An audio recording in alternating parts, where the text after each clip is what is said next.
Bismillahirrahmanirrahim. Assalamualaikum warahmatullahi wabarakatuh. Alhamdulillahirrabbilalamin. Puji serta syukur marilah kita panjatkan atas kehadirat Allah Subhanahu wa taala, berkat rahmat dan karunia-Nya sehingga kita dapat berkumpul pada pagi hari ini untuk melaksanakan seminar.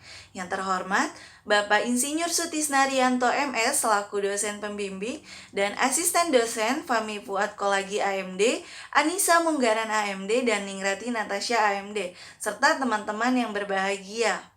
Perkenalkan, nama saya Sonia Purnamasari dengan NIM J3A 118161 dari kelas B Praktikum 2.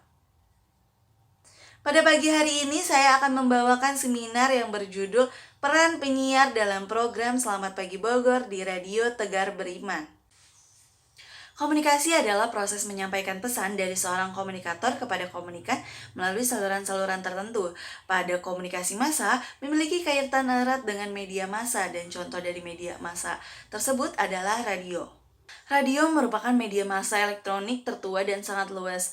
Radio sendiri telah beradaptasi dengan perubahan dunia dengan mengembangkan hubungan dan saling menguntungkan dan melengkapi dengan media lain menurut Ardito 2007 halaman 123.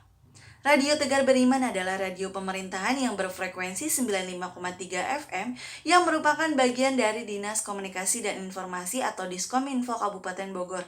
Radio Tegar Beriman sebagai salah satu stasiun lokal terdepan yang menyajikan ragam informasi pembangunan daerah dan seni budaya dan lain-lain. Untuk menyampaikan informasi kepada halayak dibutuhkan kecakapan dari seorang penyiar. Secara umum, penyiar adalah orang yang kerjanya melakukan komunikasi antar manusia. Tujuan dilakukan penulisan ini adalah yang pertama, untuk menjelaskan peran penyiar dalam program Selamat Pagi Bogor di Radio Tegar Beriman, dan yang kedua untuk menjelaskan hambatan dan solusi dari program tersebut. Kemudian metode yang saya gunakan pertama lokasi saya lakukan di kediaman rumah masing-masing karena saat ini di masa pandemi ini kita dianjurkan untuk bekerja, belajar, dan beribadah di rumah. Kemudian waktu terhitung sejak 6 Maret hingga Mei 2020. Kemudian saya menggunakan dua data, yaitu yang pertama data primer dan yang kedua adalah data sekunder.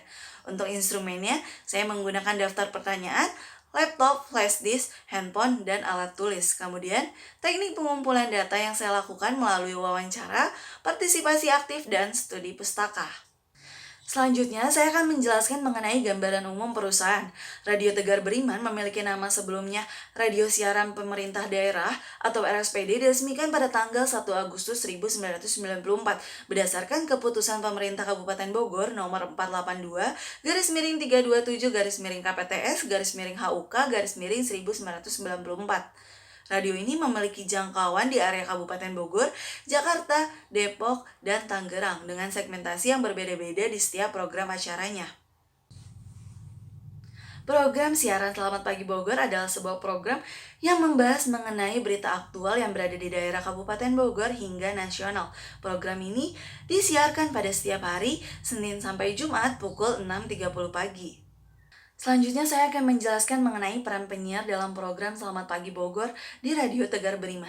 Penyiar yang baik tidak cukup bermodalkan suara yang bagus atau golden voice, karena seorang penyiar yang baik harus memiliki wawasan yang luas, tutur bahasa yang baik, serta pemahaman musik yang baik dalam menyampaikan informasi kepada pendengar. Peran penyiar dalam program Selamat Pagi Bogor memiliki 3 tahapan atau 3 proses. Yang pertama ada peran dalam praproduksi, produksi, dan pasca produksi. Dalam proses praproduksi, penyiar memiliki 4 peran. Yang pertama, peran perencanaan. Penyiar menentukan ide dan gagasan mengenai apa saja yang akan dibahas pada saat siaran. Kemudian, penyiar juga memiliki peran untuk membuat naskah termasuk iklan layanan masyarakat dan iklan komersil, serta membuat rundown acara. Setelah itu, penyiar juga memiliki peran untuk menentukan narasumber yang akan memberikan informasi pada saat siaran. Yang terakhir, penyiar memiliki peran briefing, yaitu melakukan briefing dengan kru lain mengenai hal-hal teknis yang akan diusung pada saat siaran. Pada proses produksi, penyiar memiliki 2 peran. Yang pertama adalah bertanggung jawab proses siaran. Segala sesuatu hal yang terjadi pada proses siaran merupakan tanggung jawab dari seorang penyiar, sehingga seorang penyiar tidak boleh sampai salah bicara pada saat melakukan siaran. Yang kedua, memimpin proses siaran. Seorang penyiar di Radio Tegar Beriman juga memiliki peran untuk memimpin proses siaran. Apabila terjadi hal-hal yang tidak diinginkan pada saat proses siaran, maka dari itu seorang penyiar harus memiliki sifat yang cepat tanggap dalam mengambil keputusan. Seorang penyiar juga harus mampu mengkondisikan bagaimana hambatan-hambatan yang ada dalam proses siaran. Pada saat pasca produksi, penyiar juga memiliki peran yaitu pada saat evaluasi. Evaluasi sendiri adalah suatu proses identifikasi untuk mengukur atau menilai apakah suatu kegiatan yang dilaksanakan sesuai dengan tujuan yang ingin dicapai ataupun tidak. Setelah melakukan siaran, tim produksi melakukan evaluasi untuk pengembangan lebih lanjut. Evaluasi ini meliputi kelemahan materi, teknis, koordinasi tim, dan sebagainya. Penyiar memiliki peran untuk memberikan kritik dan saran mengenai apa saja yang harus dilakukan untuk kedepannya pada saat proses siaran. Selanjutnya saya akan menjelaskan mengenai hambatan dan solusi dalam program Selamat Pagi Bogor di Radio Tegar Beriman. Hambatan sendiri terbagi menjadi dua, yaitu hambatan eksternal yang berasal dari luar dan hambatan internal yang berasal dari dalam. Pada hambatan eksternal terdapat dua hambatan. Yang pertama, narasumber yang tidak datang.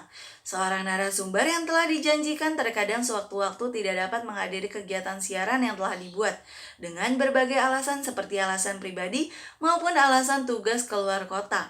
Hal tersebut dapat mengganggu proses jalannya siaran. Solusi yang diberikan adalah yaitu memberikan siaran melalui telepon ataupun mengganti narasumber tersebut. Yang kedua adalah cuaca yang buruk. Bogor merupakan kota hujan dengan berbagai cuaca ekstrim di dalamnya. Cuaca buruk dapat mempengaruhi daya siar dari siaran radio.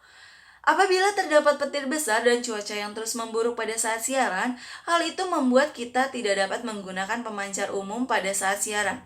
Solusi yang diberikan adalah mengganti pemancar umum dengan pemancar cadangan yang daya siarnya tidak terlalu luas dibandingkan dengan pemancar utama. Pada hambatan internal, terdapat dua hambatan. Yang pertama adalah penyiar tidak hadir. Penyiar terkadang berhalangan hadir pada saat melakukan siaran dengan berbagai alasan seperti kerabat yang meninggal dunia atau kesehatan yang memburuk sehingga menyebabkan penyiar tidak dapat hadir pada saat siaran tersebut. Solusi yang diberikan adalah melakukan pergantian penyiar pada saat siaran tersebut. Maka dari itu, penyiar di Radio Tegar Beriman diharuskan memahami semua tema dan program acara yang ada di radio tersebut. Yang kedua, reporter yang melewati batas proyeksi. Pada saat melakukan siaran, reporter terkadang memberikan laporan secara langsung. Pada saat memberikan laporan secara langsung, terkadang reporter melebihi batas proyeksi atau batas durasi siaran. Solusi yang diberikan adalah memutus sambungan dari seorang reporter tersebut. Kemudian saya akan menjelaskan mengenai kesimpulan dan saran. Untuk kesimpulan, yang pertama, program Selamat Pagi Bogor merupakan program acara siaran yang dilakukan setiap hari Senin hingga Jumat pukul 6.30 pagi, membahas mengenai berbagai berita aktual yang berada di daerah Kabupaten Bogor hingga nasional.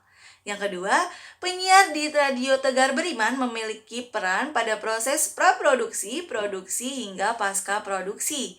Yang terakhir, terdapat dua hambatan penyiar pada saat melakukan siaran, yaitu hambatan eksternal dan hambatan internal. Kemudian, saran yang dapat diberikan adalah yang pertama, penyiar yang berhalangan hadir diharapkan untuk mengonfirmasi dari jauh-jauh hari sebelum melakukan proses siaran. Yang kedua, mencari narasumber yang benar-benar meluangkan waktu untuk memberikan informasi yang lengkap. Yang terakhir, mencari penyiar cadangan yang dikhususkan untuk mengganti ketika penyiar utama tidak dapat menghadiri siaran tersebut. Yang terakhir, saya lampirkan beberapa foto pada saat melakukan siaran di Radio Tegar Beriman. Sekian yang dapat saya sampaikan, mohon maaf apabila ada kesalahan. Terima kasih. Wassalamualaikum warahmatullahi wabarakatuh.